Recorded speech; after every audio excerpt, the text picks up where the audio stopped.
Now on Local 15. The first round of BP grants are announced. There's a grant opportunity to help promote seafood, where millions will be going. Police need your help finding a man who robbed a local Waffle House at gunpoint. A big announcement for Mobile's Moon Pie Over the Sky to ring in 2013. We'll be unsurpassed anywhere in the Central Time Zone. What we can expect for this year's celebration. And with 2 weeks until Thanksgiving, the generosity of the community. The Bay Area Food Bank is working hard and could use a little help.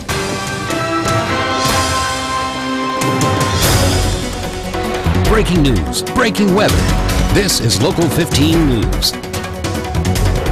Hi, good evening, everybody. I'm Greg Peterson. And I'm Andrea Ramey, in tonight for Kim Thurman. Our big story tonight at 6 o'clock, millions of dollars from BP are being paid out to nonprofit groups and agencies.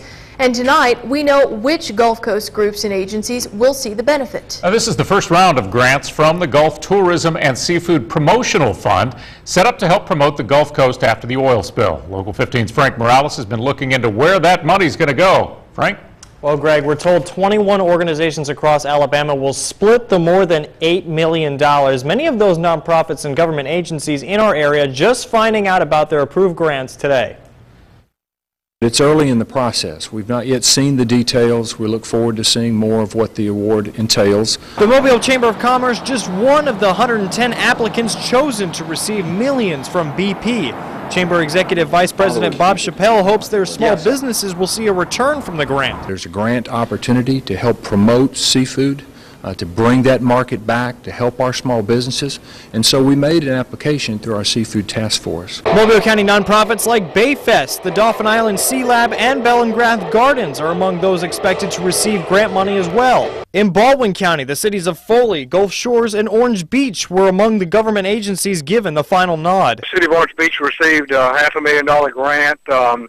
Our Friends of the Arts Center, they received the same. Orange Beach Mayor Tony Kennan says it's money that he hopes will grow over time in different projects. We just got to spend it very wisely and make sure that whatever we do is going to give us a return and not just buy stuff, not buy depreciating assets, stuff that will be gone and we won't ever see that opportunity again.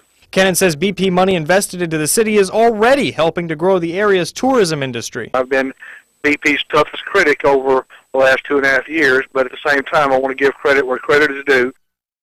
Out of those 4 Gulf states, Louisiana had the highest amount of the grant payout, with 43 organizations receiving nearly $16 million. Florida, surprisingly, had the second biggest payout, with 33 organizations receiving $13 million. Andrea? All right, Frank, thanks. The 3 remaining suspects charged for the death of Kaiser Myrie are set to be sentenced tomorrow. Jamal Lang, Bo Taylor, and Ernest Wiggins were all originally facing capital murder charges for the robbery and shooting that killed the young Midtown engineer. All 3 testified against another suspect and accepted plea deals, pleading guilty to a lesser felony murder charge. Michael Lee was convicted after the 3 other suspects identified him as the triggerman. He was sentenced to life in prison earlier this year, a sentence the victim's family felt was not severe enough. We'll, of course, bring you the sentencing decision for the remaining suspects as soon as it is reached. A teenager accused of killing his stepfather with an axe was back before a judge today. 19-year-old Kenny Richardson is charged with murder. A judge ruled today that the details of the case will be sent to a grand jury. The teenager admitted to Local 15 cameras he killed 67-year-old stepfather Rayford Rivers during an argument. Well, today Richardson was sent back to jail on a $100,000 bond. And the man police say hit and seriously injured 2 people who were on a motorcycle is now behind bars. It happened Tuesday around 4 o'clock in the afternoon at the intersection of Dauphin Island Parkway and Cedar Crescent Drive. Authorities say the man, Curtis Rencher, made a left turn and hit the 2 people on the motorcycle. Those riders suffered serious injuries and were taken to USA Medical Center. The police say Rencher took off from the scene. They say he did eventually turn himself in, and he is now facing a felony charge of leaving the scene of an accident with injury. And a crime alert to tell you about tonight. Mobile police need your help finding a man they say held up the Waffle House on Airport Boulevard near I-65. It happened early Monday morning. Police say a man stormed in with a handgun and his face covered by a gray shirt, as you can see. They say he demanded cash from the register. When he got it, he took off. If you recognize that guy or know anything about this crime, call Mobile Police. A traffic mess this afternoon. Slow traffic to a crawl on I-65 northbound. This is the scene from earlier. Check it out. A truck carrying concrete blocks and sand somehow spilled its load. We're not sure how that happened. You're now looking live at the scene. As you can see, traffic is flowing just smoothly. One of our area's largest employers says finding skilled workers is becoming harder and harder to do. Ingalls Shipyard out of Pascagoula says it needs to build ships for the Navy and is taking its search for workers to Florida. Hundreds line up to apply for 1,200 jobs available before year's end and more than 4,000 expected in 2013. We found that as we go out and try to find shipbuilders, that you're not going to find all of those folks that you need in one particular area. And guess what? You're not going to find them in 2 or 3 areas. So our strategy is to find a lot of different sources where we can find these folks. Position openings include welders, pipe fitters, ship fitters, crane operators, and on-the-job training positions. For more information, we've created a link to Ingalls on our website, local15tv.com. Just click on the Find It section. Mobile leaders and tourism officials are working to try and make the port city a big-time destination for New Year's Eve. We've been dropping a moon pie downtown the past couple of years, ringing in the new year with some great music. And this year, they are only hoping to make things bigger and bigger. Local 15's Christian Jennings is live from our mobile newsroom downtown. Christian, there's only just 2 months left for the party planning, huh? That's right, Andrea. Time flies. I know we say it every year, but I just can't believe that New Year's Eve is just around the corner. And so much to look forward to with this year's celebration. There will be 3 music stages with diverse acts. Also, a new resolution wall. They'll have this huge giant board set up at the Renaissance Riverview Plaza Hotel, so you can actually post your New Year's resolutions on there. Talk about accountability. You have to see later in the year if you actually stuck to those resolutions. So a lot to look forward to. Definitely fun times for the entire family. We are extremely excited about this year. This is our 5th year, and we're going strong, and it's going to be wonderful. City officials ran a special moon pie drop test run today to get the community excited about New Year's Eve. I don't know whether you know it or not, but they took a survey and they rated the New Year's Eve celebration to be number 6 in the world for New Year's Eve celebration. With the Commodores headlining and other local acts taking the stage, expect lots of music, a laser show, and of course, fireworks.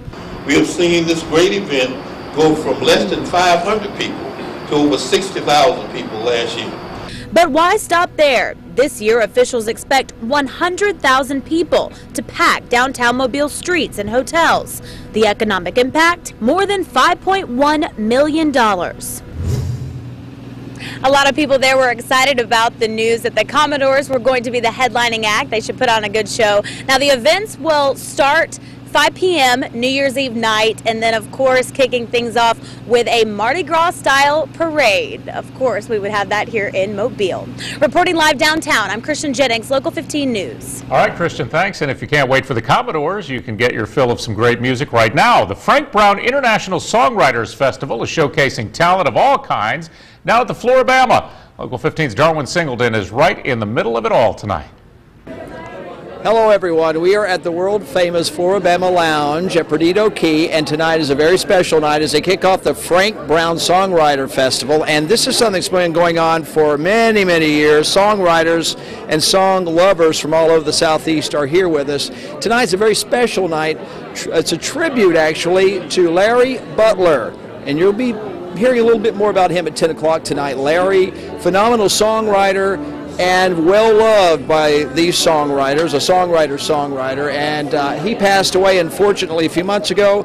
But tonight, all of his friends and fellow songwriters are paying tribute to him tonight here at Floribama. So tonight at 10 o'clock, we'll be talking with his wife, Peggy, and some other folks who adore him and tell you why he's so popular and some of the songs he wrote that you probably have hum along with over the years. So that's all coming up tonight at 10. For now, we are at the world-famous Floribama Lounge in Perdido Key, down at the Gulf. Darwin Singleton, Local 15 News. All right, we'll have to look for that report tonight at 10. Well, we had a very chilly night. Some of us even got a taste of the 30s last night. Will we get a repeat tonight? Yeah, it looks like some of them are experiencing a little bit of a chill on the Bayway heading across to the Eastern Shore. Let's check in now with Derek Beasley for the very latest. Hey, Derek. Hey guys, that's right. This morning down to 38 degrees, Mobile Regional. Looks like we're going to be back down there tomorrow morning, especially if you live east and north of Mobile and Pensacola, and that's where we have a frost advisory in effect, which I'll show you here in just a few minutes. Live pinpoint Doppler dry. There's that frost advisory from Thomasville and Jackson and Grove Hill all the way down towards Fort Walton Beach and Destin. That's where we're expecting some cold temperatures overnight tonight. Protect your sensitive pets and plants from that frost overnight tonight. But we are expecting a pretty decent warm-up. We'll let you know about that into the weekend coming up. All right, Derek, thanks. Of course, Halloween is long gone, and it is hard to believe that Thanksgiving is just 2 weeks away now. Yeah, and for so many people, shopping kicks into full swing about this time of year. Tune in tonight at 10 if you're a die-hard deal hunter. We're giving you a sneak peek at some of the big deals you might want to cash in on this Black Friday. Still to come in this newscast, with limited time until Thanksgiving, one organization that feeds many hungry families in our area says it needs help. Find out how you can answer that call.